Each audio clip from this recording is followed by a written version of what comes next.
ইসলাম শান্তির ধর্ম। ইসলাম ধর্মানুসারীদের মুসলিম বলা হয়। বিশ্বের প্রায় প্রতিটি দেশেই কম বেশি মুসলিমদের বসবাস রয়েছে, কিন্তু এই ধারণা বদলে দিয়েছে কিছু দেশ। বিশ্বে এমন কিছু দেশ রয়েছে যেখানে মুসলিমদের প্রবেশ এবং বসবাস সম্পূর্ণ নিষিদ্ধ।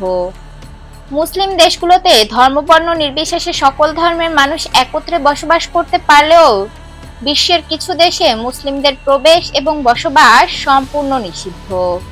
সেই সাথে ইসলাম ধর্ম প্রচারের ওপরও রয়েছে কঠোর নিষেধাজ্ঞা এবং কিছু কিছু ক্ষেত্রে মৃত্যুদণ্ড দেওয়া হয়। এসব দেশে নেই কোনো মসজিদ। জেনে নেওয়া যাক এসব দেশের তালিকা। ইসলাম বিরোধী এসব দেশের মধ্যে প্রথম তালিকায় রয়েছে পৃথিবীর সবথেকে ক্ষুদ্র দেশ ভ্যাটিকান সিটি। এটি বিশ্বের একমাত্র দেশ যেখানে কোনো মুসলমান বাস করে না। ইতালির রাজধানী রোমের কাছে ভ্যাটিকান সিটিতে শুধুমাত্র খ্রিস্টানরাই থাকতে পারে।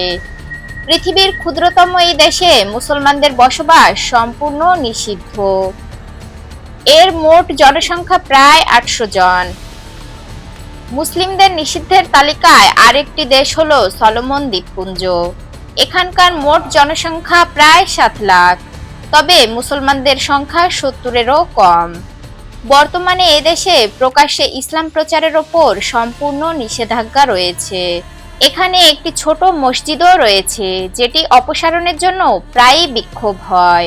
উত্তর কোরিয়াও রয়েছে মুসলিমদের নিষেধাজ্ঞার তালিকায়। উত্তর কোরিয়ার ক্ষেত্রে ইসলাম সহ অন্যান্য সব ধর্ম অনুসরণ করাও কঠোরভাবে নিষিদ্ধ। এখানে মন্দির, মসজিদ বা গির্জা নির্মাণ করা আইনত অপরাধ। গণমাধ্যম সূত্রে জানা যায় একসময় এখানে মুসলমানের সংখ্যা ছিল 3000, কিন্তু এখন তা শূন্যের কাছাকাছি। এখানে যেসব মুসলমান ছিল তারা হয় দেশ ছেড়ে চলে গিয়েছে, নয়তো নিহত হয়েছে। উত্তর কোরিয়ার শাসক কিম জং উন মূলত নাস্তিকতায় বিশ্বাসী। এই দেশে ইসলাম প্রচার করলে মৃত্যুদণ্ড হতে পারে।